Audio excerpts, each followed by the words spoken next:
الشيطان الرجيم. بسم الله الرحمن الرحيم. الحمد لله رب العالمين، والعاقبة للمتقين ولا عدوان إلا على الظالمين. وصلى اللهم وسلم على نبينا محمد وعلى آله وصحبه أجمعين. ما بعد، فيقول سبحانه وتعالى: أتأمرون الناس بالبر وتنسون أنفسكم وأنتم تتلون الكتاب أفلا تعقلون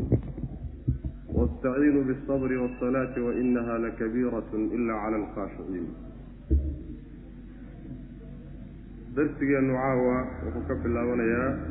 ودرسي أفراد وكب اللابنيا آيات أفرسن أفراد سورة البقرة. وعين كسر حشرني ربن إسرائيل قيبتي كور رميسي سورة البقرة كم دهيت أيام كسر حشرني حالي أيام الصواب اللابين ورقوضة marka waa kii laga soo hadlay ilaahay subxaanahu wa tacaala uu ku yidhi macnaha waxa weeyaan nicmooyinkii aan idiin galay xusuusta ballantii aada ila gasheenna ka soo baxa anna waa ka soo baxayaa sii aan idinka qaaday yacni awaamir noocaas oo kaleeta waa kii la soo siiyey xalayso waxyaalo badanna waa la xusuusiyey, wax badanna waa la amray, wax badanna waa laga reebay. weli markaa iyagii baa laga hadlayaa. ayaga ha laga hadlee aayaadku reer banu israa'iil keliya gooni kuma aha. qisas taariikhi ah oo reer banu israa'iil un ka warramaya keliya ma aha, laakiin waxa weeye amarka iyo nahyiga ay bixinayaan iyo dhaleecaynta reer banu israa'iil xumaantay ku dhaceen lagu dhaleecaynayaan intuba ninkii kula mid noqda ee ummaddan ka mid ah waa haysataa. sidaas macnaha waxa weeyaan in loo fahmo waa laga maarmaan. ata'muruuna ma waxaad amraysaan annaasa dadka miyaad amraysaan bilbiri wanaagga iyo daacada miyaad faraysaan, watansawna miyaad ka tegaysaan anfusakum nafafyaalkiinana miyaad ka tegaysaan, walxaal miyaad sidaa yeelaysaan antum idinku tatluuna aada akrinaysaan alkitaaba kitaabkii tawreeda aada akrinaysaan. afalaa tacqiluuna miyaydaan ka reebtoomaynin arrinkaa, ama afalaa tacqiluuna miyaydaan cuquushiina wax ku fiirinaynin oo caqli u yeelanaynin. macnaha waxaa lagu eedaynayaa dadka oy wanaagga fari jireen, naftoodana wanaaggaa ay dadka u sheegayaan ay ka qatan tahay, isla markaa haddana shaygaas xumaantiisa kitaabkii tawreedahaa bay ku taalloo ka akrinayeen. inay xun tahayna cilmi bay u lahaayeenoo jahli ma haynin. haddii cilmigii uu anfici waayo oo kitaabka cilmigiisa ay wax ku qaadan waayeen caqli xataa wax ma ku qaadan weydeen oo caqligiinni maydin anfici waayo. sidaasaa lagu leeyahay. biriga marka waxaa la yidhahdaa alطaacatu walcamalu asaalix ama jimaacu lkhayr, wanaag oo dhan baa biriga la yidhaahdaa. marka biriga ay dadka fari jireen waxaa la leeyahay waa ku dhaqanka kitaabkii tawreedaha. qaarna waxay leeyihiin ma ahe waa raacitaanka nebi maxamed salawatullahi wasalaamu caleyh in la raaco khayr noocaasoo kale dadka fari jireen. ayaguna maysan fartoomi jirin oo way ka hadhi jireen. dadka markay faraan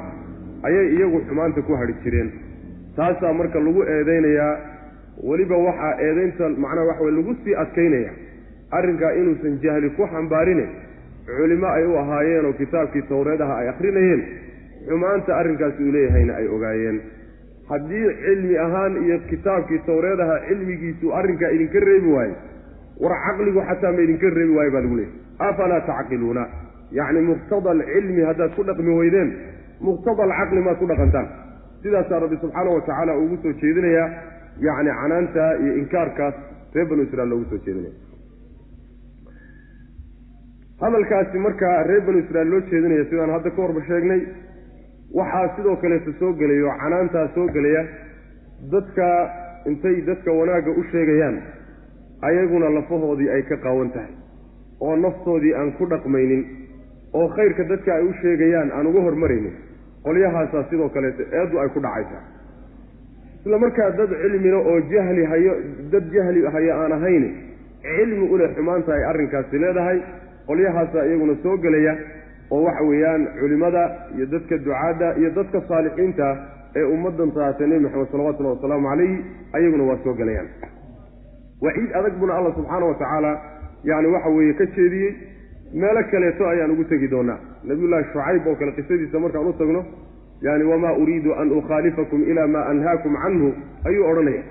ma doonayo waxaan idinka reebay inaan idin daba maro oo intaan waxa iska daayay inaan anigu aan sameeyay sidaasi ma doonayo in uriidu illa al-islaax wanaagu jeedun baan ahay buu odhanaya macna aayad kalena Allah subhanahu wa ta'ala waa ku odhanaya yani ya ayuha alladina aamanu lima taquluna ma la taf'alun waxaydan samaynaynin maxaad u odhanaysaan oo afka uga sheegaysaan kabura maqtan inda allahi an taqulu ma la taf'alun yani caro waxa weynaatay ilaahay agtiisa caro waxa ku weynaaday in waxaydan samaynaynin in aad tidhaahdaan oo afka ka tidhaahdaan arrinkaasi caro weyn ayuu keenaa oo Allah subhanahu wa ta'ala uu idin caroodo macna ciqaab aad u adagna waa keentaa sida nabigeenu sallallahu alayhi wasallam uu ku sheegay xadiiska saxiixa yujaa'u yawm al-qiyamati bi rajulin nin baa la keenay saxiixaynku ku yimid xadiis maalinta qiyaamada nin la keenaya fayulqa fi an-nar fatandaliqu aqtabuhu naarta lagu tuuri marka kadib min dhirki iyo xalolki jirti baa banaanka u soo dhig fayajtami'u alayhi ahlu an-nar dadkii naarta ku jiro dhan baa isugu iimaanay markaas waxa la leeyahay ya fulan ma asaabaka maxaa kugu dhacay alam takun ta'muruna bil ma'ruf wa tanhana 'anil munkar soo wanaaga maada noo sheegi jirin xumaantana maada naga reebi jirin maxaa kugu dhacay oo heerkan ku gaarsiiyay markaas wuxuu oranayaa nacam kuntu aamurukum bil ma'ruf wa la aatihi wa anhaakum 'anil munkari wa aatihi wanaagan idin fari jiray laakiin ma aanan la iimaan jirin xumaantana waa idin ka reebi jiray markaan idin ka reebana ana idin dabamari jiro sameyn jiray sidaas marka cadaabka adaga ahlu naarti oo dhan ay leeyahay ayuu ruuxaasi ku mudanaya marka in macnaha wax weeyaan ruuxu uu macnaha dhaqan geliyo dadka markuu wax ugu yeeray waa aad bay laga maarmaan u ibn Abbas ayaa nin baa u yimid markaas wuxuu ibn Abbas waxaan doonayaa inaan daacil noqdo oo dadka diinta ugu yeeray balka war markaas wuxuu ku yiri saddex aayadood inaad ku fadeexawda hadaadan ka cabsanaynin sabab saddex aayadood oo quraanka kamid ah inaad ku fadeexawda hadaadan ka cabsanaynin sabab maxay yihiin aayadda koowaad waa midan talabaadna waa tii nabiyullaahi shucayb aan ka sheegnay yani waxa weeyaan hikaayadiisa marka laga warramay saddexaadna waa midii saddexaad akhrinay saddexdaas ma sugtay buu ku yiri si fiican ma u sugtay mayagu bas naftaada ka bilow islu goynina naftaada ka bilow afadeexoobin sidaas ibn Abbas kula taliyay marka waxa laga maarmaana dadkuna waxay wax ku qaadanayaan yani shayga aad ugu yeerayso markay adiga ka arkaan oo qudwa aad noqoto markaasay dadkii u qaadan karaan waxaan aynu yahay wax wanaagsan oo ka daacad laakiin inta adigi uu ka maqan yahay yani waxa weeye hadii waxa uu sheegayo daawo sax ay tahay isaga isku daaweyn lahaw waa la wada jiran yahay yani dhakhtarku waa buka hadduu dhakhtarkii buko daawada gacanta ku ay maanta dhan daaway tahay uu kule cudurka adiga ku hayana isaga u hay isaga isku daaweyn lahayn baa ku geli marnaba kuma kalsoonaanaysa daawada uu ku sheegay sidaas marka waxa laga maarmaa ceeb weeye in dadka aad u jeediso waxaadan garanaynin waxaadan adiga ku dhaqmaynin waa in marka dadka ducaada ay wanaaga iyo alla ka cabsiga iyo xumaanta ka tegitaankeeda in ay macnaha dadka uga horeeyaan saasay aayadu faris sida loo badan yahay waxaan laga qaadanayno aayadda laga fahmaynin haddii ruuxu uu dhaqankii ka tago in uusan ka tegin wanaagga sheegitaanka saasaa laga qaadanaya maxaa yeele waa laba waajib ibnu kasiir baa wuxuu ka soo naqlinayaa iyo yani mufasiriin fara badan akharu alculamaa'i min alsalafi waalkhalaf waxay qabaan buu leeyahay in laba waajib ay kala yihiin inaad diinta ku dhaqanto adiga lafahaaga aad ku dhaqdana waa waajib gooni inaad dadka ugu yeedho oo aad wanaagga faafisana waa waajib kale labadii waajib mid haddaad ka soo bixi weyday kii kaleetaan ka fadhiisanaya war ma ah labadooda mid walba gooni baa lagaaga doonaya qolyaha waxa lagu dhaleecaynaya waxa weeye wanaaggii oy wanaag ahaan u og yihiin in ay haddana ku dhaqmi waayaan saddex mansilo wey marka dadku ruux wanaaggii ogaaday ku dhaqmay dadkana ugu yeedha waa mansilada ugu sarraysa wey mid wanaaggii ogaaday aan ku dhaqmin dadkana ugu yeedhayna mansilada ku xigta wey mid aan ku dhaqmin yani waxa weye dadkana aan ugu yeedhinna waa mansilada ugu hoosaysa wey sidaasaa loo kala qaadayaa maxaa yeelay saciid ibnu jubayr iyo culimo salafka ka mid ah waxay leeyihiin low kaana yani haddii ruux walba oo wax ku jiraan oon ku dhaqmaynin waxa dadka uu sheegay uu iska dayn lahaa alamru bilmacruuf wannahyi can munkar faraha uu ka qaadi lahaa ruuxnaba wax ma sheegan buu waa kuma ruuxa nabad gashan ee waxba aan laga helayn agtiisa keewey ibnu aadam baana imaamu maalik baa hadalkiisa marka tacliiqinaya wuxuu leeyahay sadaqa wallah ilaahay baan ku dhaartay runtii wey man da aladii yaslamu min alcuyuub buu leeyahay ma yaa wey cidda ka nabadgeli karta ceeb in lagu arko yaa ka nabadgeli karay haddii la yidhahda nin walba oo wax aan ku dhaqmaynin faraha ka qaado dadkii in wax loo sheego haddii waxa wey kulli waa laga wada fadhiisanaya sidaa daraaddeed waa laba waajib oo kale madax bannaan mid walbaba gooni baa lagaaga doonayaa sidaasaa macnaha waxa weye culimada islaamku ay u badan yihin ata'muruuna miyaad amraysaan annaasa dadkii miyaad amraysaan bilbiri wanaaggii miyaad dadka amraysaan iyo acmaashii saalixa ahayd watansawna miyaad ka tegaysaan anfusakum nafyaalkiina yacni tansawna tatrukuuna ibnu cabbaas iyo keyrkiisay leeyihin yacni nasya luqada carabiga bimacnaa taraka waa la isticmaalaa watansawna ma ka tegaysaan anfusakum nafyaalkiina walxaal antum idinku tatluna aada akrinaysaan alkitaaba kitaabkii tawreed ahaana aada akrinaysaan yani canaantay sii kordhinaysaa haddii jahli uu ku xambaari lahaa waxoogaa inta waa dhaami lahaa ilaahay subxaana wa tacaala dadka jahalada ee jahliga loogu cuduro ku dembiga ku galaay wuxuu u dhaafaa culimada wuxuusan u dhaafin buu u dhaafaa bay leeyihin culimadu maxaa yeelay ninka caalimkaa wixii isagoo garanaya hadduu galo waa ka dembi weyahay jaahilka isagoon garanaynin ku dhacay marka kitaabkii idinkoo akrinaya oo garanaya ayaa haddana xumaantaas samaynaysa afalaa tacqiluuna miyaydaan caqli lahayn afalaa tacqiluuna caqliga asalkiisa waxaa la yidhahdaa bimacna almanci yacni shayga markaad ruuxa u diido ayaa caqala cani shay la yidhahda caqligana waxaa loogu magacaabay caqli ruuxa ayuu xumaanta ka reebaa wanaaggana ku reebaa marka waxaan kadaata wanaagga dadka aada u sheegaysaaned faraysaani caqligu wuxuu keenayaa inaad dadka idinku uga horraysaan marka caqli la-aan baad ku dhacdeen cilmi la-aanna waa idinka horraysa oo kitaabkii aad ku dhaqmayseen ma aydan aada akrinaysaan maydan ku dhaqmin cilmigii wuxuu keenayey labada arrimoodba rabbi subxaana wa tacala waa ku canaananaya wastaciinuu bisabri waasalaati wainaha lakabiiratun ilaa cala alkhaashiciin wastaciinuu kaalmaysta bisabri sabirka kaalmaysta iyo wasalaati salaada kaalmaysta waxaad u kaalmaysataan ujeedooyinkiina adduunyo iyo kuwa aakhara gaadhitaankooda kaalmo ka dhigta wa inahaa salaadii lakabiiratun midii weyn weye midii culus wey ilaa cala alkhaashiciina dadka khaashiciinta a mooyaane inta kaleoo dhan bay ku culus kaalmaysta sabirka iyo salaada buu alla leeyahay subxaana wa tacaala labadaa kaalmaysta macnaha waxaa loo kaalmaysanaya kaalmada waxaa la yidhahdaa shay intaad garabsato waxaad doonaysay inaad gaadho iyo ujeeddadaadii aada ku gaadho labadan sabirka iyo salaada waxaa lagu gaadhaa maqaasidaada adduunyo iyo kuwa aakharaa lagu gaadhaa sabirka waa iska cadda sabirka saddexdiisa qayboodba ila saddex qaybood buu sabirku leeyahay qaybi waxa weeyaan inaad macaasida iyo ilaahay wuxuu kaa reebay nafta aad ka xidho xabsi baa la yidhahdaa aslu sabri inaad nafta ka xabisto ood naftaada celisood ka adkaato tan labaadna waxa weeyaan alsabru cala taaca daacada ilaahay iyo wuxuu ilaahay ku faray subxaana wa tacaala iyo takaaliifta sharciga ah cibaadaadka naftu waa neceb tahaye inaad ayagana ku xabistood nafta ku qasabto ku tarbiyato ku laylido ta kaleetona waxa weeye ee saddexaad alsabru cala almasaa'ib masaa'ibta qadaha ilaahay iyo qadarkiisa ku imaanaysa naftaada ku dhacaysa carruurtaada ku dhacaysa yacni ama ha lagula qabo ama gooniha kugu ahaatee kuwa iyagana inaad sabir muujiso ood adkaysi muujiso oo aan argagax iyo macnaha waxa weeye lagaa dareemin inaad ka cadhaysan tahay rabbi subxaanahu wa tacaala qadihiisa iyo qadarkiisa saddexdaa arrimoodba sabirku yacni waxa waa soo gudagelaya sabirkaa marka kaalmaystuu leeyahy allah subxana wa tacala sabirku ruux aan sabir lahayn adduunna guul kama gaadho aakharana guul kama gaadho sidaa daraaddeed buu nabigeenu salawatullahi wasalaamu caleyh wuxuu yidhi siismo sabirka ka fiican oo ka weyn ilaahay addoommada ma siiya buu nebigu yihi salawatullahi waslamu caleyh wax laysa siiyo sabirka ugu weyn haddaad aragto nin adduunyo guul ka gaadhay siduu u jafayey bacda qadaa'i illaahi wa qadarihi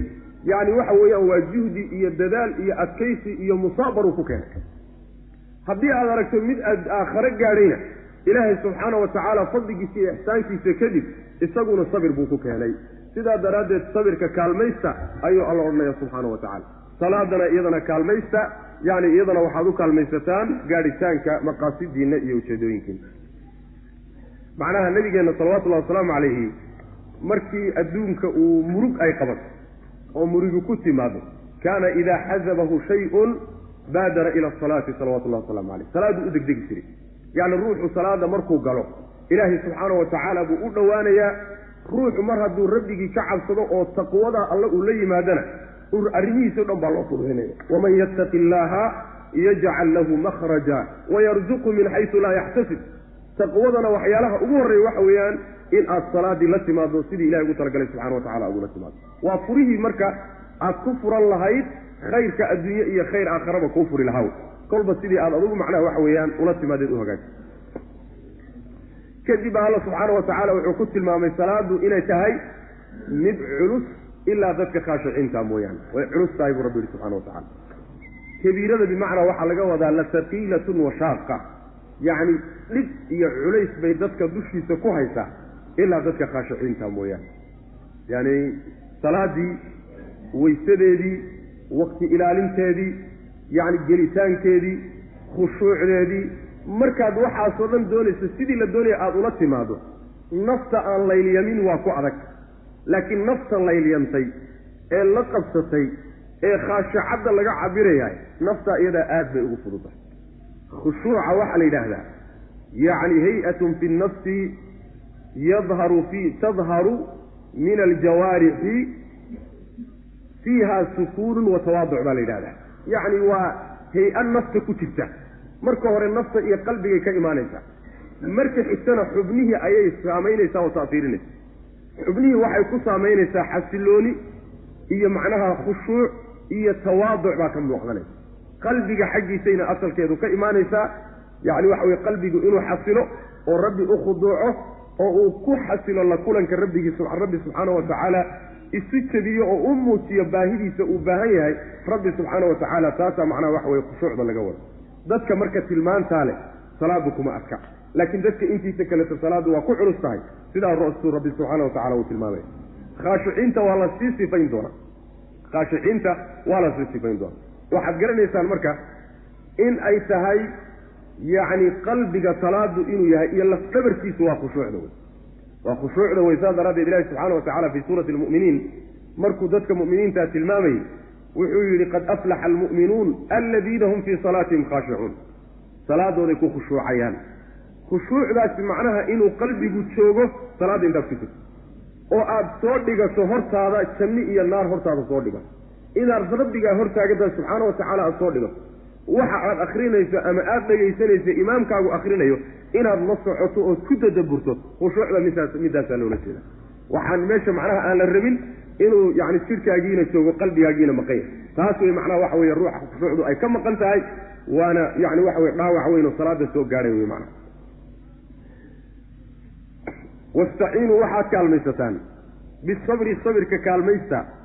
iyo wasalaati salaadii kaalmaysta wa inahaa iyadu lakabiiratun salaadii mid weyn wey oo culus ilaa cala alkhaashiciina dadkaa khushuuca ee alla dartii u xasila ilaahi subxaana wa tacaala isu dulleeya dadka iyaga oo salaada dhexdooda ku khushuuca mooyaane marka haddii aad doonayso inaad adduun meel ka gaadho sabir iyo salaad kaalmayso haddaad aakharo doonayso inaad liibaan gaadhana sabir iyo salaad iyo allah cabsidiisa kaalmayso subxaana wa tacala furuhu midkaawa meel kale haddaad ka raadiso laakiin waa dumi aladiina yadunnuuna anahum mulaaquu rabbihim wa anahum ilayhi raajicuun qoladaa khaashiciintaabaa marka lasii tilmaamaya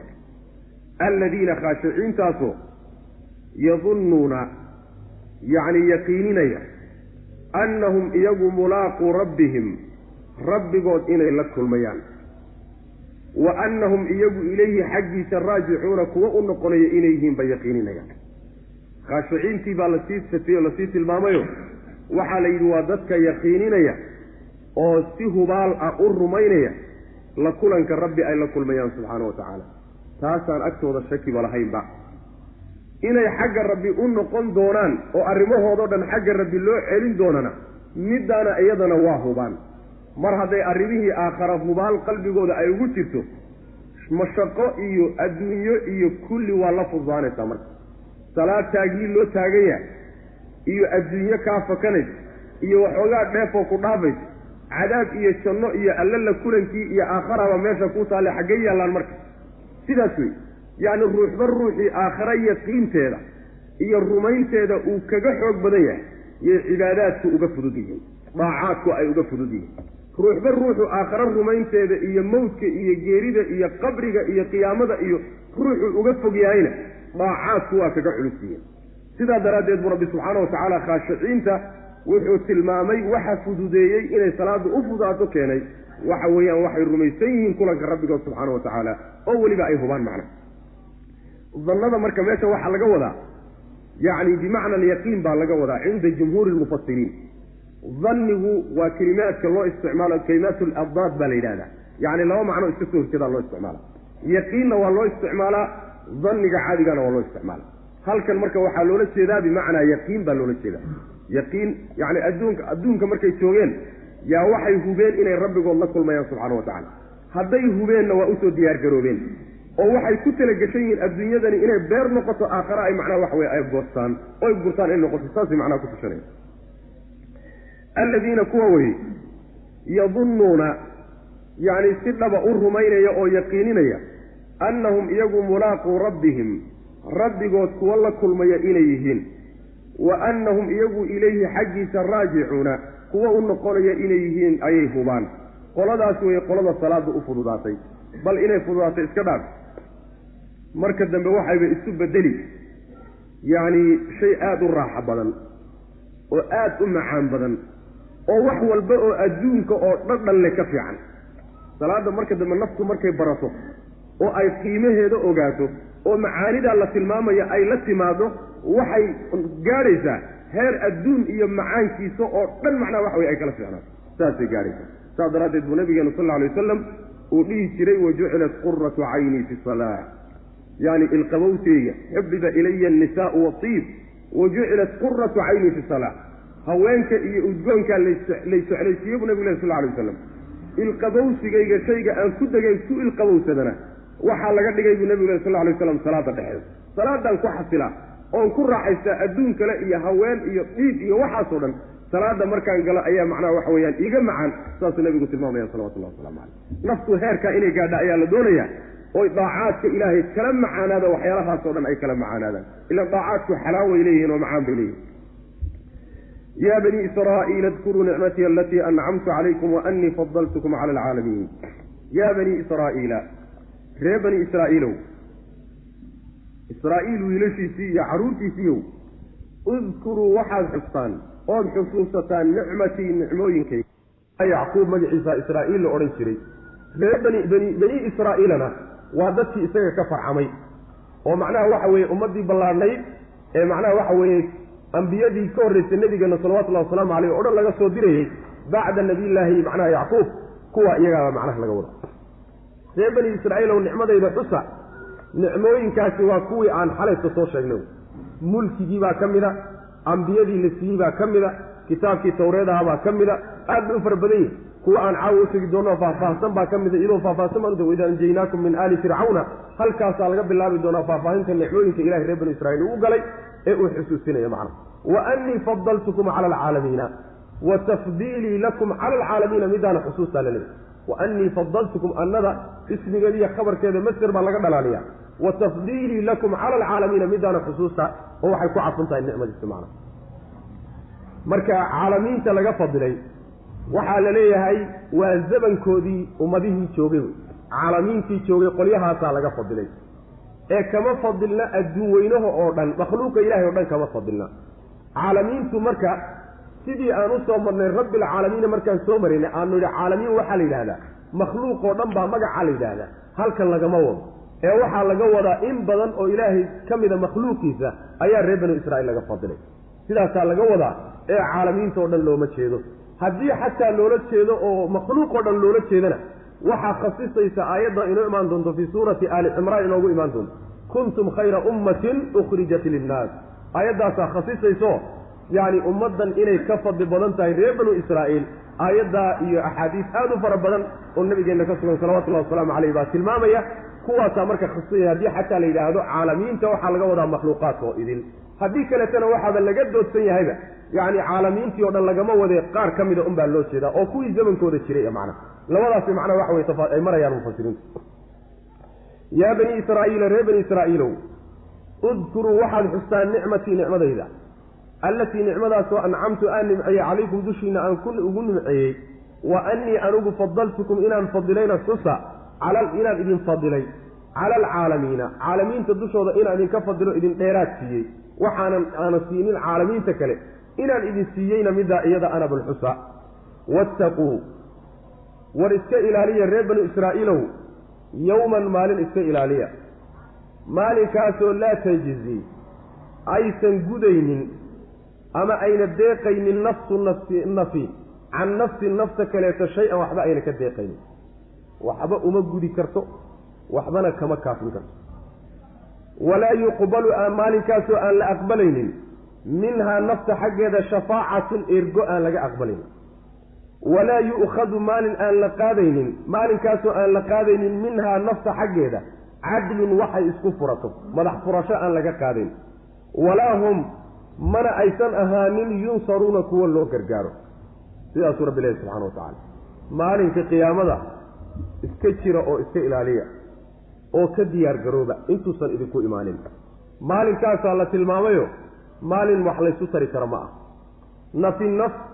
dhib ku yimidna kama celin karto dheefna uma tari karayso dhib iyo dheef midna laysuma hanan karayo ma ujeeda wakshaw yowman laa yajzi waalidun can waladihi walaa mawluudun huwa jaazin can waalidihi shay-a saasuu alla odhanaya subxana wa tacala yacni labadii isdhashay ilmihiina waalidkii waxba uma qaban karo waalidkiina ilmihiisii waxba uma qaban karayo maalinkaa calaaqadoo dhan ay kala gu'i doonto war maalinkaa isaga a niman yahu iska ilaaliya oo ka diyaargarooba oo gaashaan ka samaysta saasuu alla odhanaya subxana wa tacala tilmaamaha maalinkaa waxaa ka mid a ergo lama aqbalay yacni ruux u socda oo erge ka ah oo in wax loo qabto ama dhib laga fududeeyo ama dheef la siiyo erge ugu ah ergadiisa iyadana lama yeeli doono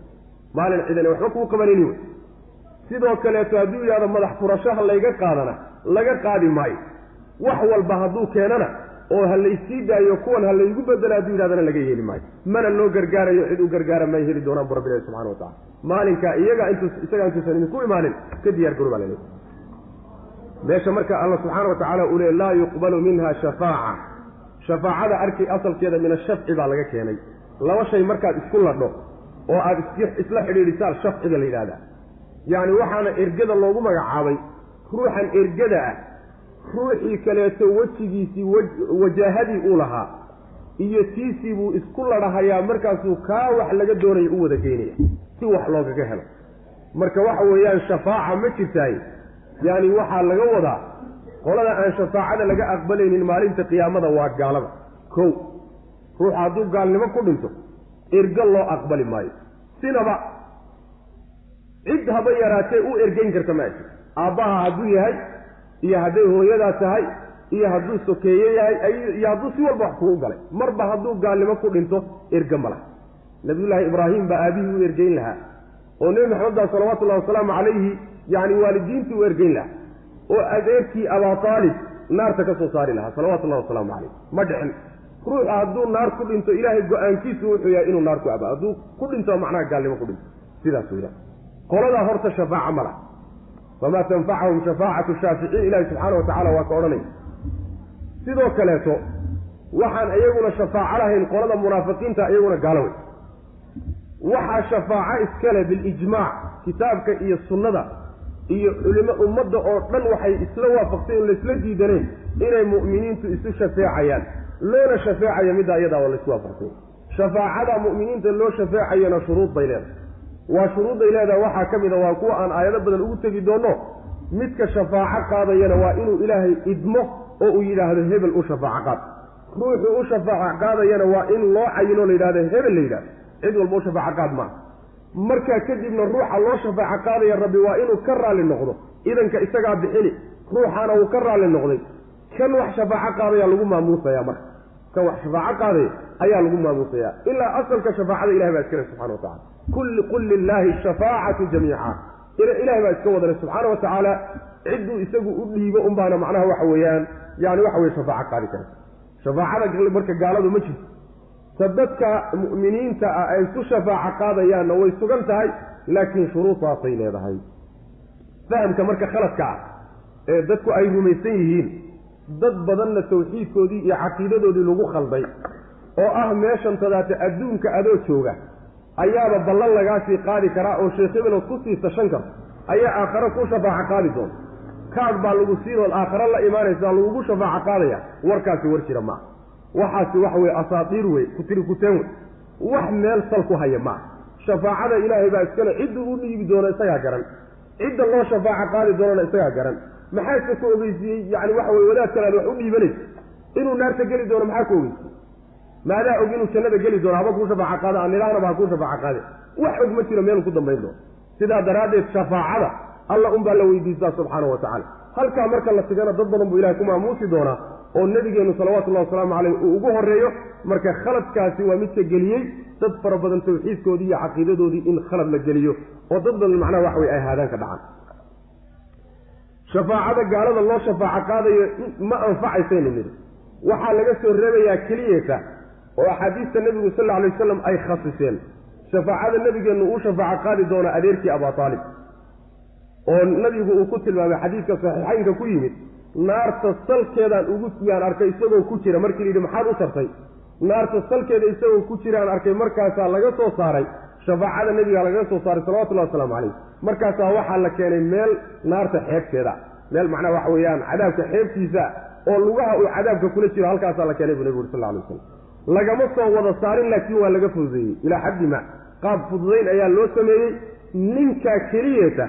ayaa gaal shafaaca ay anfacayso ayaa ka jira kana xadiis nabiga ku tusay sallallahu alayhi wasallam ninka bas laga soo roobay cid kale soo roobay ma oo gaala macna waxa kale aayadu ay tilmaantay inaan dadkaasi madax furasho laga qaadin sida aayado kale ay ku tuseen innal ladina kafaru wa matu wa hum kuffarun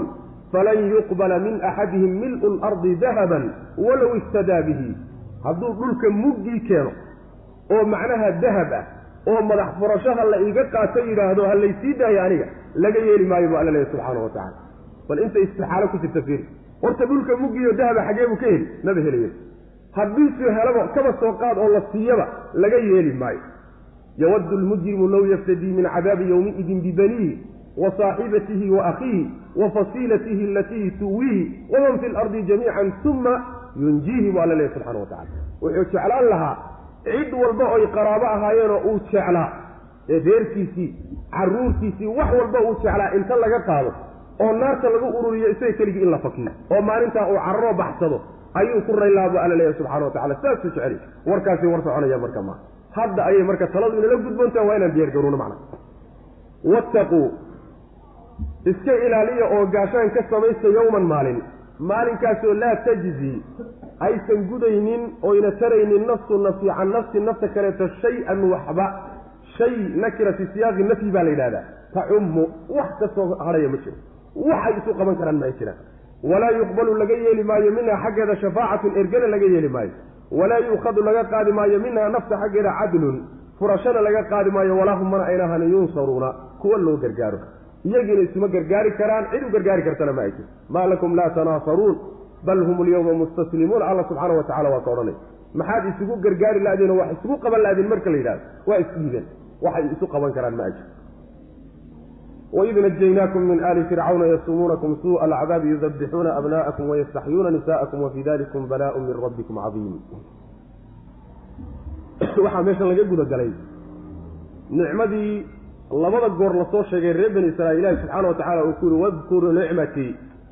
nicmooyinku u galay faahfaahintoodii baa hadda la galay in loo sheego taas iyo taas iyo taas la yiraahdo wadkuru xusa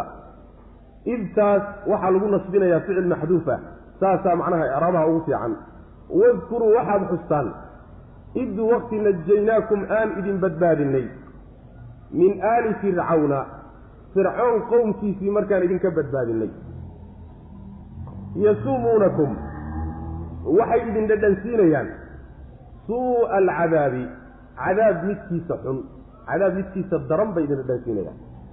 يذبحون وحي قورعيان abnaa'akum cadaabkii baa lasii fasiraya yudabbixuuna waxay gowracayaan abnaa'akum wiilashiina wayastaxyuuna waxay daysanayaan oy nolosha ku reebanayaan nisaa'akum haweenkiina wa fii daalikum arrinkiina dhexdiisana waxaa ahaaday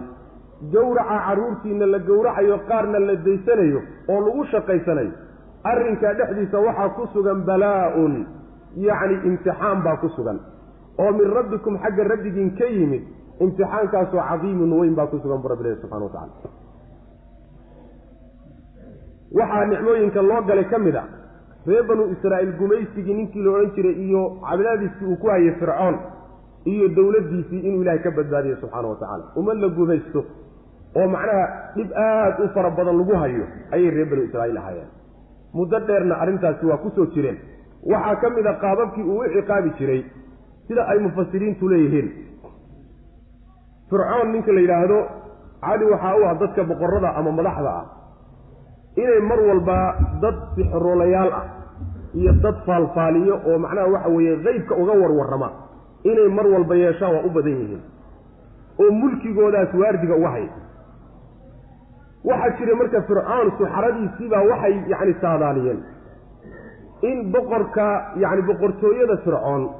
iyo qibdiyiinta boqortooyadoodu inay ku zuuli doonto nin reer banu israa'iil ka dhashay wiil macnaha waxa weye israa'iili ah oo reer banu israa'iil ka dhashay inay boqortooyadoodu ku zuuli doonto oo baabi'in doono ayaa macnaha waxa weeye sidaasay saadaaliyeen waxaa laga yaabaa inay tahay waxyaalaha shayaadiintu ay soo dafeen oo samada ay ka soo dafeen oo markaas suxarada iyo dadka la shaqaysta ay u keeneen sidaa inay ku yimaadeen ku heleen baa suurtagal arrinkaa isagaabaa marka fircoon inuu macnaha ka gaashaanto oo uu ka hortago ayuu markaa bilaabay wuxuu marka arrinkaa iyadaa uga hortegey reer banu israa'iil wiil ka dhasho oo dhan in la gowraco yacni waxa weye wareegsadaasaa dawladdii ka soo baxay wiil walba oo reer banu israa'iil u dhasho haweenku intay uur kala yimaan laga warhayo wiil hadday dhasho meeshaa lagu gowraco ayb gabdhahana hala daysto si ay uga shaqeeyaan oo ay ugu shaqeeyaan yacni waxa weye qoysaska qibdiyiinta ee faraacinada ah siday ugu shaqeeyaan oo ay jaariyado ugu noqdaan gabdhahana inoo daaya wiilashana ka laaya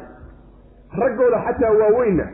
shaqooyinka adag bay qaban jireen oo dawladda iyo macnaha waxa weeye hawlahaasay u diri jireen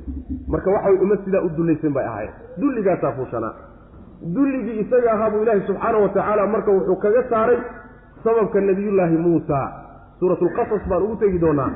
sababka nebiyullaahi muusa uu ku dhashay yacni uu ku badbaaday oo dilka caamkaa kaga badbaaday iyo meesha uu ku barbaaray iyo sida uu macnaha waxa weeye mulkiga macnaha wax fircoon uu ku baabiyey kadib uu ku zuulin doono sidaa meeshaas ayaan faahfaahinteeda ugu tegi doonaa iyo suurado kaleetaba insha allahu tacala marka taasaa ilahi xusuusinaya subxaana wa tacaala cadaabkii sidaa u adkaa iyo ciqaabtii sidaa u dhibka badnayd iyo cadaadiskii iyo gumaysigii nooca ahaa allihii idinka badbaadiyee fircoon idinka hoos bixiyey middaa iyadaa maad xusuusataan bal taa iyada ana xusuusta saasuu ilaahi subxana wa tacala xusuusinaya waxay ahayd marka maalinkii ilaahi subxaana wa tacala nabiyullaahi muusa uu badbaadiyey oo uu ka badbaadiyey fircoon maalintay badda mareen oo badda ay ka badbaadeen waxay ahayd yacni bisha muxaram la yidhaahdo 10keeday ahayd yowma cashuuraa maalinta la yidhahdo maalintaasay ahayd muxaram 10keeda ayay ahayd xadiidka nabiga ku sugan tahay salawatullahi wasalaamu calayh madiina markuu nabigu yihi salawatullahi wasalaamu caleyh wuxuu u yimid yuhuud oo maalinta cashuuraa la yidhahdo soomay cashuura iyagoo soomaya u yimid markaasaa wuxuu ku yidhi maxaad u soomaysaan waxay yidhahdeen waa maalinkii ilaahay nebiyullaahi muusa uu badbaadiyey oo fircoon uu ka badbaadiyey markaasaa nebigu wuxuu yihi sal lla alay waslam wuxuu amray wuxuu yidhi naxnu axaqu bimuusa minkum buu nebigu sal lla alay wasalam wuxuuna amray in la soomo annagaa muuse idinka xigna buu nebigu yihi salawatullahi wasalaamu calayhi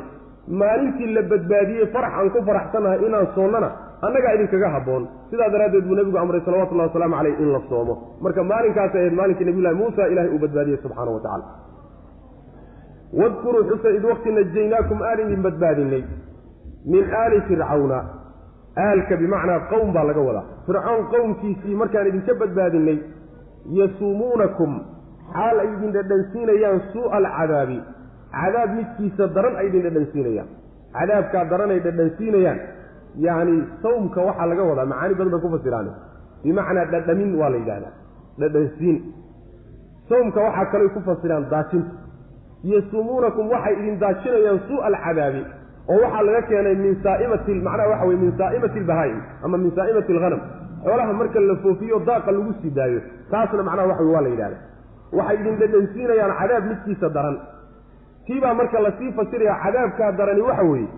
yudabbixuuna waxay gowracayaan abnaa'akum wiilashiina wayastaxyuuna waxay daysanayaan nisaa'akum haweenkiinana way daysanayaan wa fii daalikum arrinkiina dhexdiisana waxaa ku sugan balaa'un min rabbikum cadiim fii daalikum taasi ishaaradaasi xaggee bay u noqonaysaa qaar waxay leeyihiin mufasiriinta qaarkood waxay leeyihiin daalikum waxay u laabanaysaa badbaadintii la badbaadiyey oo laga badbaadiyey fircoon iyo cadaabkiisii iyo ciqaabkiisii laga badbaadiyey bay u noqonaysaa wa fii daalikum badbaadintaa laydin badbaadiyeyna balaa'un nicma ku sugan oo balaadu bimacnaa nicma walixsaan bay noqonaysaa samafal iyo nicmo ilaahay idiin galay baa ku sugan oo min rabbikum xagga rabbigiin ka ahatay cadiimin oo weyn wa fii daalikum waxaa kaloo bannaan in loo celiyo yacni waxa weeyaan cadaabkaa laydinku samaynaya carruurta la gowracayey ee la leynaya cadaabkaa dhexdiisa waxaa ku sugan balaa'un musiibo iyo macnaha imtixaan baa ku sugan markaasna sidaasay noqonaysaa balaada laba macno waa loo fasiraa balaa bimacnaa nicmo ah iyo balaa bimacnaa niqmo oo musiibo ah labadaba waa loo isticmaalaa sidaa daraaddeed mufasiriintu labadaba ay odhanayaan hadalkii hore nicmona waa ku jirtay oo aan badbaadinta ah niqmo iyo musiibana waa ku jirtay oo cadaabkii ah labadaba waa loo celin karaa kolba kaad u celiso ayay balaadu marka macnaheeda yeelanaysaa sidaasna macnaha waxa weeyaan laakiin shawkaani wuxuu leeyahay sida loo badan yahay yani wuxuuna ka soo naqlinayaa mufasiriintii hore sida loo badan yahay wuxuu leeyahay fii daalikum waxa weeyaan in la yidhaahdo wa fii daalikum musiibadiinaa idinku dhacday balaa'un ayaa ku sugan yacni ibtilaa iyo ikhtibaar baa ku sugan oo min rabbikum xagga rabbigiin ka ahaaday kaasoo cadiimun weyn weynankiisa waxaa kutusaya maanta dadku gumaysiga aad bay u fahmi karaan bulshooyinka marka intay ummadi kusoo duusho ay qabsato ayagoon wax kale loo geysanin waxoogaa waddankoodii laga faa'iidaysto oo khayraadkoodii laga faa'iidaysto ayaga laftoodii nooc xorriye ay haystaan uma dulqaadan karaan geeri bay ka xigaan maxaad u malanaysaa haddii la yidhaahdo ummadda ha la xidhib tiro oo taranka ha lagala dagaalamo oo wax alla wixii nin oo dhan ha laga dilo soo cadaab ma ah haweenkoodiina jaariyadaha laga dhigto ha lagu shaqaysto wax loo dulqaadan kara ma ah mawjeeda dhulka hoostiisa laga maraa taasoo kaleeto aad bay runtii u adag tahay macnaha waid faraqnaa bikum albaxra faanjaynaakum waaqraqnaa aala fircawna waantum tanduruuna wadkuruu xusa id waqti faraqnaa aan dilaacinay bikum idinka dartiin albaxra baddii aan u dilaacinay baddii aan qaybinno laba qaybood aan ka dhignay aan dhabalnay fa anjaynaakum markaasaanu idin badbaadinay wa aqraqnaa waanan maanshaynay oo biyaan ku halaagnay aala fircawna fircoon qownkiisii walxaal ayaanu halaagnay antum idinku tanduruuna aad fiirinaysaan idinkoo fiirinaya ayaanu halaagnay buu rabbilahi subxana wa tacala waxay aayaddu macnaha waxa weeyaan ay tilmaamaysaa sidii ay ku badbaadeen muusa iyo reer banu israa'iil waxay ku badbaadeen yacni markii ilaahi subxaana wa tacaala nabiyullaahi muusa uu muwaajaheeyey fircoon oo xujadii uu ku oogay fircoonna uu u diyaar garoobay inuu markaa gacan qaado iyo allah subxaana wa tacaala nabiyullaahi muusa wuxuu amray reer banu israa'iil inuu dhaqaajiyo oo uu qaxiyo macna markay qaxeen buu marka fircoon intuu soo diyaar garoobay buu ka daba yimid falamaa taraa'a aljamcaani qaala asxaabu muusa innaa lamudrakuun badda marka bannaankeedii baa laysugu yimid oo laysku soo gaadhay markay dadkii arkeen fircoon iyo ciidamadiisii oo soo socda ayaa waxay yidhaahdeen muuse waa layna soo gaadhay waa layna hayaa markaasaa nabiyullaahi muusa wuxuu leeyahy qaala kallaa inna maciya rabbii sayahdiin kalsoonidaasuu muujinaya ilaahay baa ila jira isagaana i hagi doono itoosin doono waxaan samayn doono maxaan samayn lahaa markaa kadib bu alla subxaana wa tacaala waa ku odhanaya idrib bicasaaka albaxra badda ku dhufa ushaada fainfalaqa fakaana kullu firqin kadawdi alcadiim baddii baa marka kala booday laba qaybood bay noqotee markaasay reer banu israiil sidaa ku badbaadeen taasuu ilaahi subxaana wa tacaala marka uu muujinay wadkuruu xusa id waqti faraqnaa aan dhamballay oo aan kala dilaacinay bikum idinka sababtiinna albaxra baddii fa anjaynaakum markaasaanu idin badbaadinay wa aqraqnaa markay iyagii ka baxeen oo fircoon iyo ciidamadiisii ay baddii ku ekaadeen xaggana ayna kaga bixin xidhibkoodii dambena uu badda soo galay qaybtii ugu horreysana aysan ka bixin iyo allah subxaana wa tacaala badda amar siiyey markaasay isku darmay meeshaasi ku halaagsan wa aqraqnaa waanu maanshaynay oo biyaan ku halaagnay aala fircawna fircoon dadkiisii walxaal ayaanu halaagnay antum idinkun tanduruuna aada fiirinaysaan waxaa ugu fiican yacni cadowgaaga oo la halaagaayo waxa weye waa nicmo weyn laakiin adoo fiirinahayo indhaha ku hayo haddana la halaagaayo waa nicmo kasii weyn inaad macnaha waxa weeyaan aada fiirsataba cadowgaaga sida loo gelayo iyo sida loo baabi'inayana waa nicmo kasii weyn saasuu rabbi subxaanahu wa tacaala uu tusaya macnaha badda qarkeeday taagnaayeeno reer banu israa'iil maba fogaaninba marka fircoon meesha ku baaba'ay taasi wax weyn baa ilaahi subxaana wa tacaala uu galay waid waqtina xusa waacadnaa aan la ballantannay muuse aan yacni waxa weeyaan la ballantannay 40 laylatan 40 habeen ballan ah ayaanu muuse u qaadnay buu rabbi ilaahi subxaana wa tacaala uma markaa kadibna ittakhadtum waxaad yeelateen alcijla dibigii ayaa waxaad ka dhigateen ilaahan ka dhigateen mafcuulkii labaad min bacdi mudiyihi ila tuur markuu buurta aaday kadib markuu nabiyullaahi muusa idinka tego buurta aaday kadib ayaa dibigii ilaah ka dhigateen walxaal ayaad arrinkaas samayseen antum idinku daalimuuna kuwa gardaran aad tihiin gardarro idinkoo ku socda ayaa arrinkaas idinka dhacay tanna waxay ahayd nabiyullaahi muusa ilaahi subxaana wa tacaala ballan buu u qaaday ballankaas 40 beri yacni kadib inuu buurta tuuru siinaa la yidhaahdo inuu ugu yimaado halkaasuu alla subxaana wa tacaala nabiyullaahi muusa kula ballamay 40kaasi weliba ballantu waa kala go-naydee markii hore 30 baa loo sheegay gadaal dambana yacni 10 baa lagu daray وواعدنا موسى 30 ليلة وأتممناها ب10 فتم ميقات ربه 40 ليلة في سورة العرب بارغو تجدونا 40 كابري مركي لما تطلور سينا إموبا لي هل كاوحا لقو دونسينا يا الله وسين ربا سبحانه وتعالى كتابكي توراة أها إيو الرمكة لتا إله سبحانه وتعالى نبي الله موسى لو ديدي ربا مركا نبي الله موسى ريبن إسرائيل مركو كسو تغي وبدي انتي كسو قدبين وصور عفاي xilkoodii iyo mas-uuliyadoodiina uu haaruun kaga yimid oo yidhi iisii hay oo uu ka soo tegey ayaa nin saamiri la odhan jiray oo ka tirsanaa oo macnaha waxa weeye dadkan birta garaaca ahaa biraha garaaci jiro waxsa samayn jiray ayaa wuxuu u sameeyey dibi yacni waxa weye sawdaynay dibi sida macnaha waxa weye lo-da uciiy oo kale sidaasoo kale u sameeyey dibigii markuu u sameeyey buu wuxuu yidhi haadaa ilaahukum wa ilaahu muusa fanasi ilaahiinna iyo ilaahii muuseba waa kane muuse waa halmaamay ilaahiisii muuse waa ka tegay oo meel kalu aaday markaasay reer banu israa'iil dibigii bay ilaah moodayna caabudeen ilaahay intaasoo dhan usoo gelay ee badda hadda ka soo badbaadiyey ee fircoon hortooda ku halaagay ee gumaysigii ka soo saaray ee intaasoo dhan u galay waxa weye waa garan waayeen reer banu israa'iil dibi bay ka doorteen dibigii bay marka ilaahay subxaana wa tacaala uu xusuusinayaa muusa markuu idinka tegey kadib baa dibi ilaah ka dhigateen idinkoo daalimiinana arrinkaa waad gasheen nicmada la xusuusinaya xaggee ku jirtaa marka waa aayadda dambe wey uma cafawnaa cankum min bacdi dalika lacallakum tashkuruun waan idinka cafinay idinkoo dembiga intaa la galay ayaan haddana idinka cafinay taasina waa nicmo iyaduna weyn oo laydin galay wadkuruu xusa id waqti waacadnaa aan la ballantannoon ballan u qaadnay muuse 40 laylatan 40 habeen uma markaa kadibna ittakhadtum waxaad yeelateen alcijla dibigii ayaa waxaad ka dhigateen ilaahan ilaah ka dhigateen min bacdi mudiyihi markuu idinka tegay oo buurta aaday kadib walxaal ayaad ka dhigateen antum idinku daalimuuna kuwa gardaran aatiin uma markaa kadibna markaa dembiga intaa la egasheen kadib cafawnaa waanu cafinay cankum xaggiinna min bacdi dalika intaa kadib baanu isakiina cafinay lacallakum tashkuruuna likay tashkuruu si aad u shukridaan oo nicmadaa ilaahay idiin galay aada uga mahad celisaan saasuu ilaahi subxaana wa tacala u sameeyey yacni idinkoo dembiga intaa la egalay nicmooyin horaa laydiin soo galay abaalgudka aada bixiseen wuxuu noqday inaad rabbigiin dibi ka doorataan tii iyada ahayd laydiinma qabanina waa laydiin dhaafay soo wax weyn maaha marka waa wax weyn wey ilaahi subxaana wa tacaala waa idiin dhaafay taasaa la xusuusinaya uma markaa kadib cafawnaa waan cafinay cankum xaggiinna min bacdi dalika intaa kadib baan iska kiina cafinay lacallakum tashkuruuna si aada u shukridaan cafigaa ilaahi subxaana wa tacaala uu u fidiyey iyo cafintaa uu iska cafiyey macnaha waxa weeyaan waxaa inoo imaan doonto sidoo kaleeto yacni inay ka mid tahay cafigu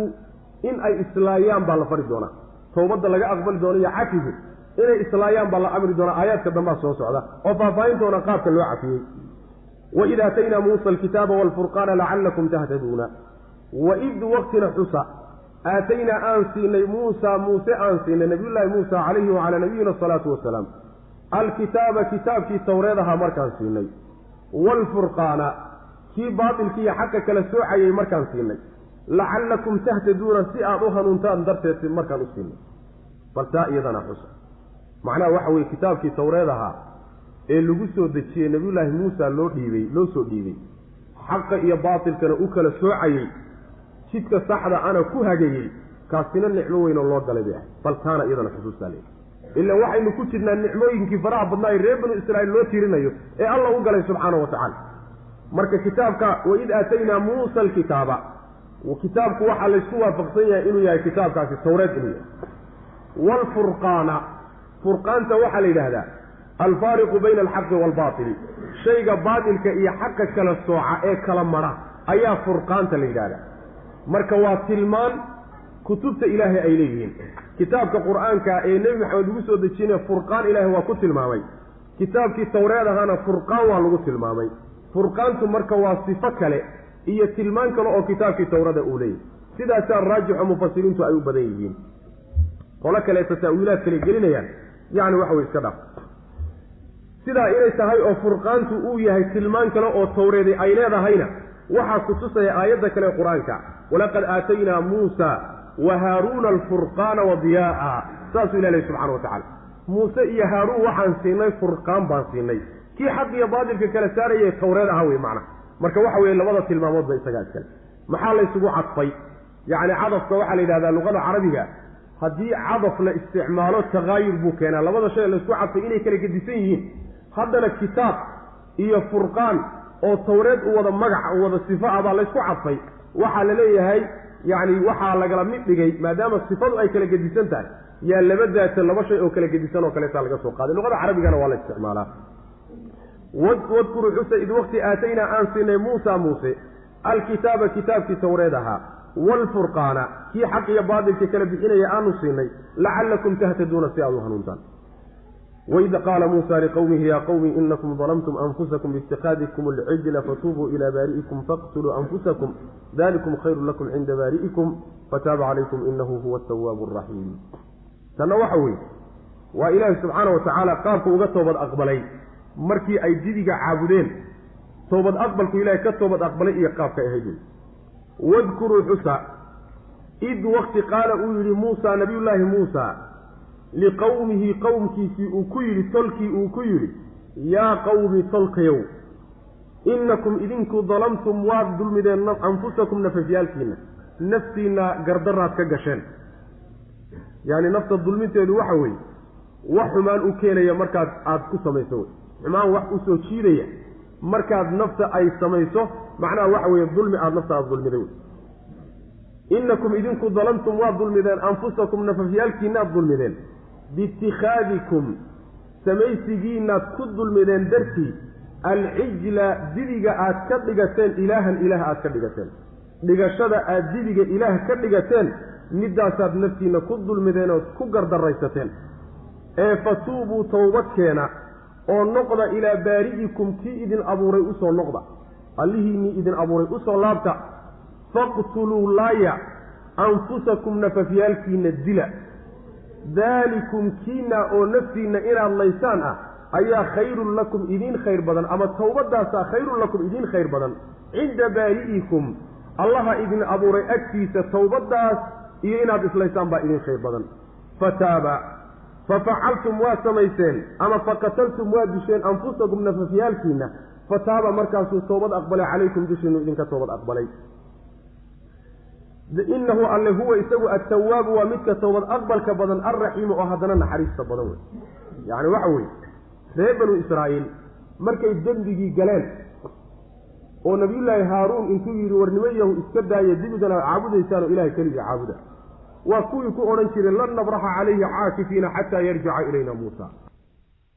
naginahay oonu haysanno dayn mayno ilaa muuse nooga soo laabtay nabiyullaahi muusa markuu usoo laabtay oo uu ku xanaaqay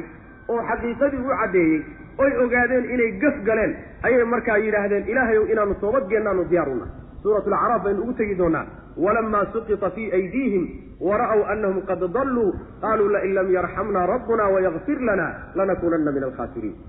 yani markii arrintu tala ku caddaatay oo khasaarahay galeen ay ogaadeen ayay markaa kadib qirteen oo waxay yidhaahdeen hadda hadduusan alla noo naxariisanan noo dembi dhaafin kuwa khasaaray baanu ka mid noqon doonaa markaasuu alla subxaana watacaala tawbadan usoo dejiyey qaabkay usoo toobad keeni lahayn dembiga aad gasheen iyo dulmiga naftiina aad ka gasheen ilaahay uga soo laabta subxaana watacaala oo u toobad keena tawbada qaabka aad u toobad keenaysaana waa inaad islaysaan uqtuluu anfusakum baa layidhi naftiina laaya macnaheedu ma ruux walba naftiisa ha dila mise ruuxba ruuxa kaleeta ha dila laga wada qurtubi wuxuu leeyahay waxaa laysku waafaqsanyay oo mufasiriintu isla ogol yihiin inaan laga wadin ruuxu naftiisa ha dilo taas lagama wado laakiin maxaa laga wadaa laba kalaa macnoo kalaa suurtagal ah in laga wado qoladiinii dembiga gashay islaaya oo seefaha intaad qaadataan isku fakada iyo in laga wado macnaha looma jeedee qoladii dembiga gashay iyo qoladii aan gelin la leeyahay laayo kuwii galay sidaa in laga wado oo qoladii aan gelin iyagu macnaha dadka la laynayo kuma jiraan labadaa macnaba waa suurtagal ayuu leeyahay laakiin ruux walba naftiisa ha dilo macnaha inaan loola jeedin waa ijmaac buu macnaha xikaayoonaya ayb wadkuruu xusa id waqti qaala uu yidhi muusa nabiyullaahi muusa liqowmihi qowmkiisa uu ku yidhi yaa qawmi qowmkaygiiw inakum idinku dalamtum waxaad dulmideen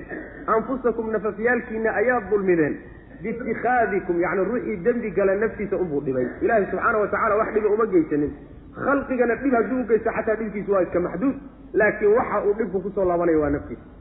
naftiina ayaad dulmideen biitikhaadikum yeelashada aad yeelateen darteed baad ku dulmideen alcijla dibiga aad ka yeelateen ilaahan ilaah aad ka yeelateen middaa iyadaabaad ku dulmideen mafcuulkii baa mar walba la goynaya fatuubuu u toobadkeenoo soo laabta ilaa baari'ikum midka idin abuuray ee abuuristiina bilaabay usoo laabta alla subxaana watacaala faqtuluu dila anfusakum nafafyaalkiina dila oo laaya daalikum midkiina ayaa khayrun lakum idiin khayr badan cinda baari'ikum allaha idin abuuray agtiisa sidaasaa idinku khayr badan yacni waxa weeyaan adduunka inaad isbaabi'isaan ood eber iska dhigtaan laakiin iimaan iyo tawbad aad ku dhimataan waxay ka khayr badan tahay adduunka intaad waxoogaa joogtaan aakharo idinkoo ilaahay idiin cadhaysan yahay inaad u galbataan maxaa yeelay aakhariya adduun wax laysu dhiga ma ah dhib adduunye iyo dhib aakharaaya isuma dhigmaan dhibka adduunye wuxuu yahayba waa dhib adduunya waa wax la dhaafayo laakiin dhibka aakhara wax loo dhiga ma ajo sidaa daraaddeed hadday abaara kugu dhacani hadday gaaja kugu dhacda iyo hadday colaadi kugu dhacda iyo haddii wax walba adduunka kugu qabsado laakiin tawxiidkaaga iyo caqiidadaada iyo diintaada aada haysato wax kaa maqani waa yaryahay khayr oo dhan baa gacantaada ku jira taasaana kuu khayr badan bedelkii diintaada aad ka fidnoobi lahayd macna daalikum arrinkiina ayaa khayrun lakum idin khayr badan cinda baari'ikum allaha idin abuuray agtiisa saasaa idinku khayr badan fataaba calaykum meesha maxduuf hadal baa ka go-an baa la leeyahay faqataltum anfusakum nafafyaalkiinaad markaa layseen naftiinnii baad layseen fataaba calaykum markaasuu alla idinka toobad aqbalay wey macana yacni naftoodii markay laayeen kadib ayaa laga toobad aqbalay inahu alle huwa isagu attawaabu waa midka toobad aqbalka badan alraxiimu oo haddana naxariis badan wey rabbi subxaana watacala waid qultum yaa muusa lan nu'mina laka xataa nara allaha jahra culayskaa reer banu israa'iil la saaray ee inay qaabkaa ay toobadkeenkooda loo adkeeyey diinteenna waa ka fududaysay aad buu ilaahay subxaana watacaala ummaddan ugu naxariistay suuradda aakhirkeeda markaan u tagno isriga iyo aqlaasha culaysyada ummaddan laga dejiyey waxaa ka mid ah inuu ilaahay subxaana watacaala tawbadooda ka dhigay shuruud yacni iska fudud ruux markuu dembi galo shuruud iska fudud oo laga soo bixi karo bedelkii ummadihii hore ay sidaa macnaha wax weye ay u adkaayeen toobadkeenkooda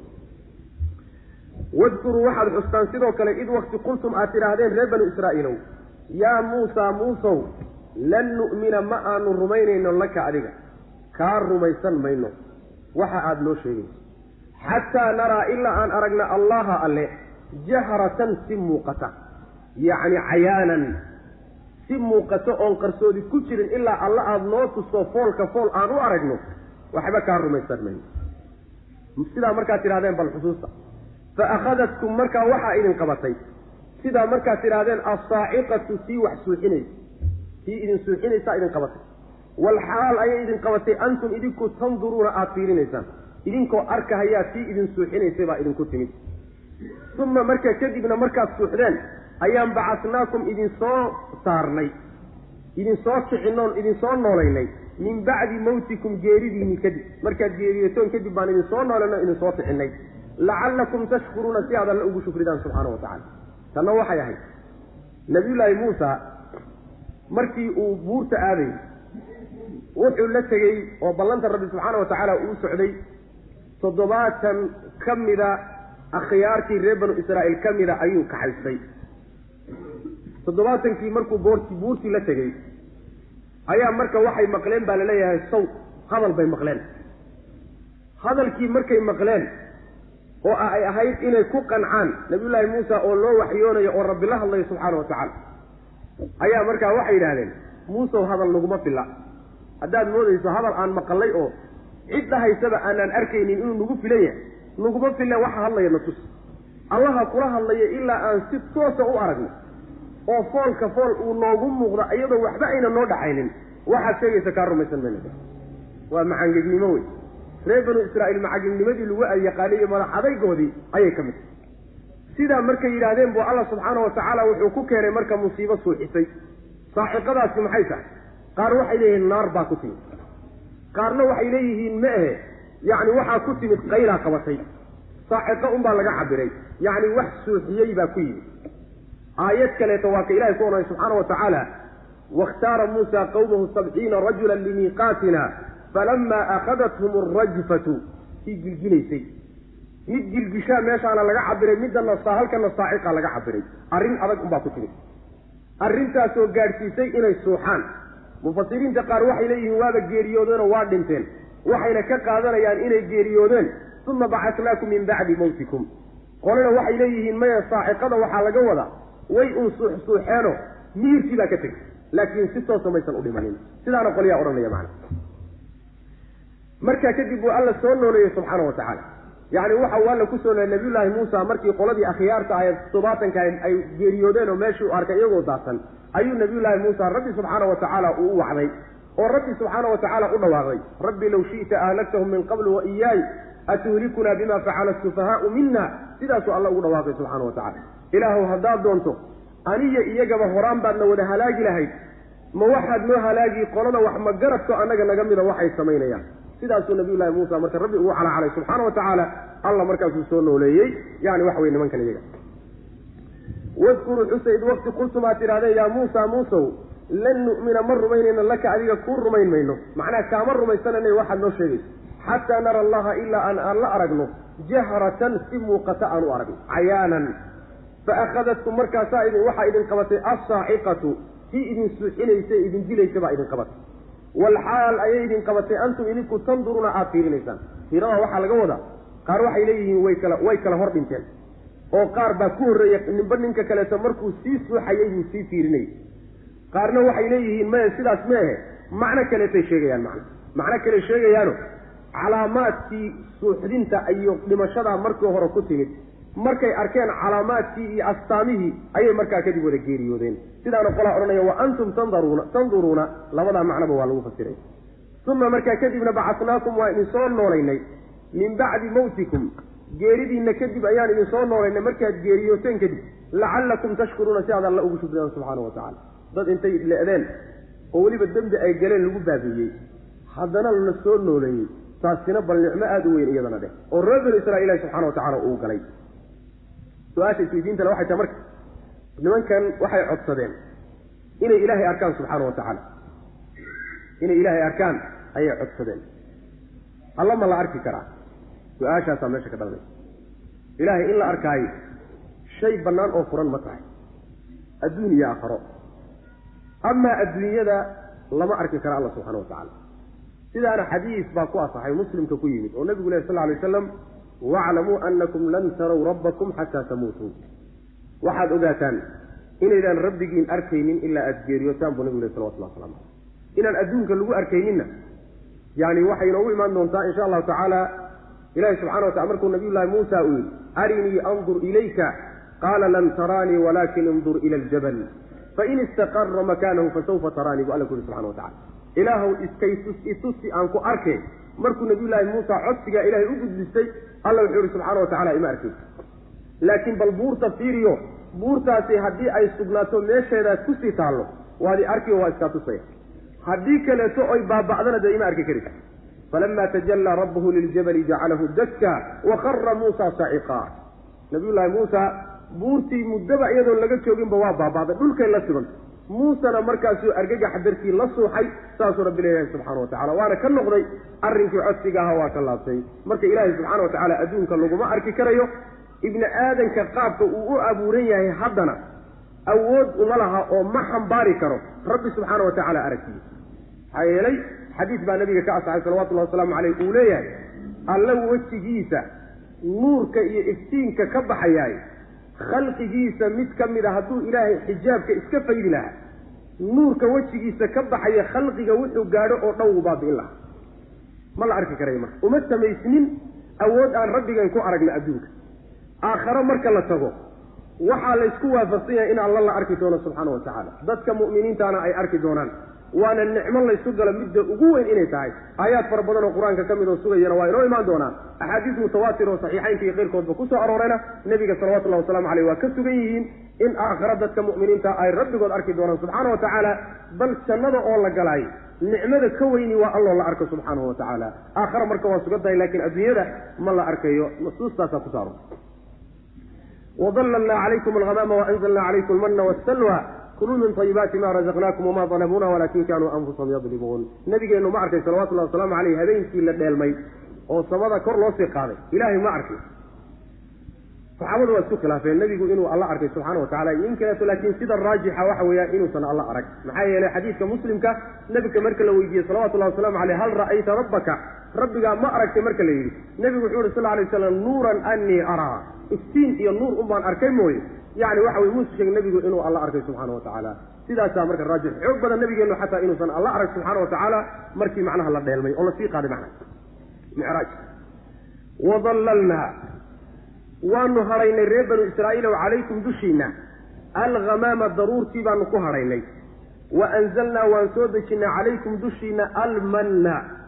galladii waxyaalihii aan idinku galladaysanayna nicmooyinkii faraha badnaa wasalwa shimbirkii solnaana waan idinku soo dejinnay